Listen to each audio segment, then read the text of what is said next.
क्या आप जानते हैं भगवान जगन्नाथ का असली रूप यह लकड़ी की मूरत नहीं बल्कि एक चमकता हुआ नीला पत्थर था जिसे नीलमाधव कहा जाता था। आखिर वो दिव्य पत्थर गायब कहाँ हो गया और भगवान अधूरी मूरत में क्यों बदल गए? यह कहानी मालवा के राजा इंद्रद्युम्न से शुरू होती है। उन्हें पता चला कि ओडिशा के घने जंगलों में भगवान विष्णु साक्षात नीलमाधव के रूप में पूजे जाते हैं।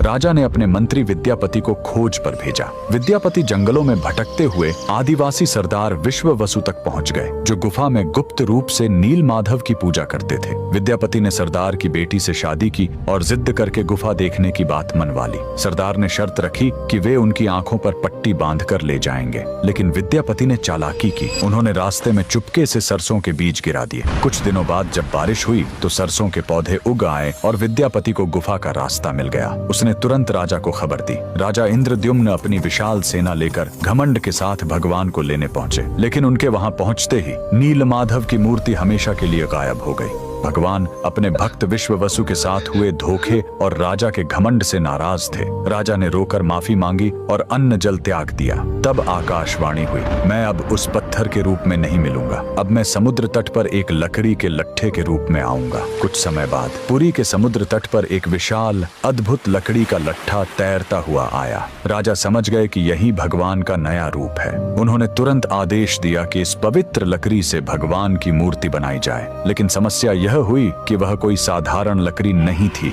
जैसे ही राज्य के बड़े बड़े कारीगर उस पर छेनी हथौड़ा चलाते, उनके औजार ही टूटकर बिखर जाते। उस दिव्य लकड़ी पर खरोंच तक नहीं आ रही थी। तब स्वयं भगवान विश्वकर्मा एक बूढ़े शिल्पकार के रूप में आए। उन्होंने कहा, मैं इससे मूर्ति बनाऊंगा, लेकिन मेरी एक शर्त है, 21 दिनों तक कमरा बंद रहेगा। अगर बीच में दरवाजा खुला तो मैं काम छोड़कर चला जाऊंगा। राजा मान गए। 15 दिनों तक अंदर से छेनी चलने की आवाज आती रही, लेकिन फिर सब एकदम शांत हो गया। रानी गुंडिचा को लगा कि बूढ़ा शिल्पकार शायद अंदर मर गया है। घबराहट में उन्होंने दरवाजा खोल दिया। अंदर देखा तो शिल्पकार गायब था और वहां भगवान जगन्नाथ, बलभद्र और सुभद्रा की अधूरी मूर्तियां थीं। राजा बहुत दुखी हुए, लेकिन तभी भगवान ने संकेत दिया कि वे इसी अधूरे रूप में रहकर भक्तों को दर्शन देना चाहते हैं। यही कारण है कि आज भी हम भगवान के उस अधूरे लेकिन सबसे प्यारे रूप की पूजा करते हैं। कमेंट्स में जय जगन्नाथ जरूर लिखें।